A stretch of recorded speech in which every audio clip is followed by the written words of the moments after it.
This is the Lone Crater YouTube. We hope this video helps. You start by signing into Steam on the client or via the website. This gives you access to profile details.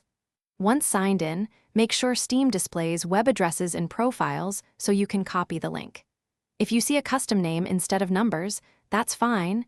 You still need the numeric Steam ID 64 later.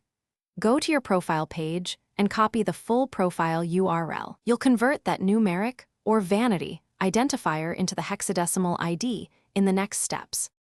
Once you have the profile URL, extract the numeric Steam ID 64 if it's shown. It's a 17-digit number starting with 7,656. If the URL shows a vanity name, you must resolve it to the Steam ID 64 using the account lookup function in the Steam client or a profile lookup tool. Make sure you copy the full 17-digit Steam ID 64 without spaces. Accuracy matters because a single-digit error yields a wrong hex value. Now convert the 17-digit Steam ID 64 to hexadecimal using a programming snippet, online decimal to hex calculator, or a quick command. The hex representation is the same numeric value in base 16. Once converted, prepend 0x if a field requires it, and paste into the target service or API.